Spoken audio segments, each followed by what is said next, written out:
Dictation with fluctuation 80 word per minute. सर्वोच्च न्यायालय ने मुस्लिम महिलाओं के उत्तराधिकार संबंधी अधिकारों से जुड़े एक मामले में सुनवाई के दौरान एक बार फिर समान नागरिक संहिता की आवश्यकता पर जोरदार तरीके से बल दिया है। दरअसल शीर्ष न्यायालय के प्रधान न्यायाधीश जस्टिस सूर्यकांत की अध्यक्षता वाली पीठ ने मुस्लिम पर्सनल लॉ एप्लीकेशन एक्ट 1937 की कुछ धाराओं को चुनौती देने वाली याचिका की सुनवाई के दौरान कहा कि पर्सनल लॉ में व्याप्त विषमताओं और भेदभाव का सबसे प्रभावी समाधान यूसीसी ही है। उल्लेखनीय है कि देश में यूसीसी का प्रश्न लंबे समय से राजनीतिक, सामाजिक और कानूनी बहस का विषय रहा है।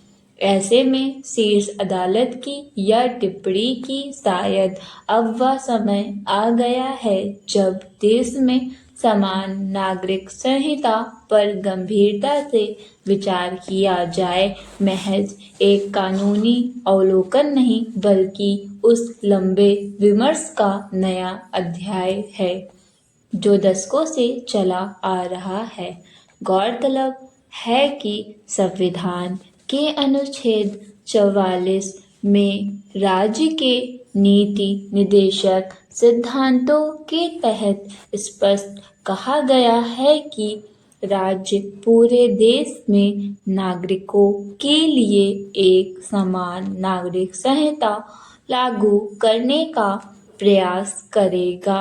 यह प्रावधान संविधान निर्माताओं की दूरदर्शिता का परिणाम है, जिन्होंने महसूस किया कि धार्मिक आधार पर अलग अलग कानून राष्ट्रीय एकता और लैंगिक समानता के मार्ग में बाधा बन सकते हैं।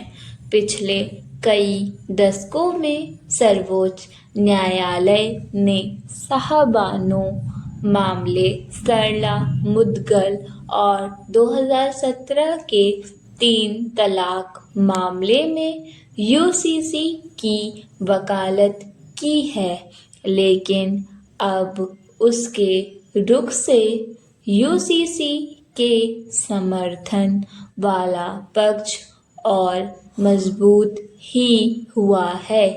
दरअसल यूसीसी के पक्ष में सबसे मजबूत तर्क महिलाओं के अधिकार का ही है।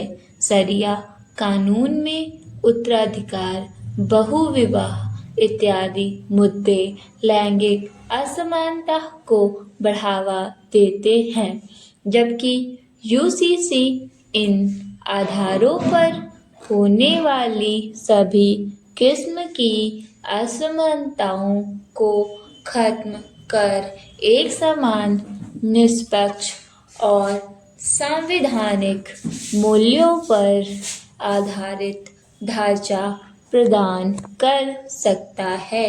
कुछ समुदाय इसे संविधान के अनुच्छेद 25 द्वारा प्रदत्त धार्मिक स्वतंत्रता के अधिकार पर हमला मानते हैं, जिस पर शीर्ष अदालत पहले ही स्पष्ट कर चुकी है कि यूसीसी का उद्देश्य धार्मिक प्रथाओं को खत्म करना नहीं, बल्कि नागरिक अधिकारों में समानता लाना है।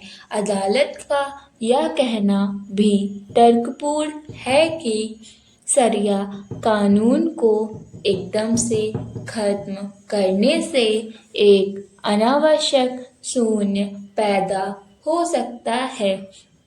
इसलिए बेहतर है कि विधायिका ही इस दिशा में धीरे धीरे कदम बढ़ाए, जैसा उत्तराखंड में किया गया, जो यूसीसी लागू करने वाला देश का पहला राज्य है, लिहाजा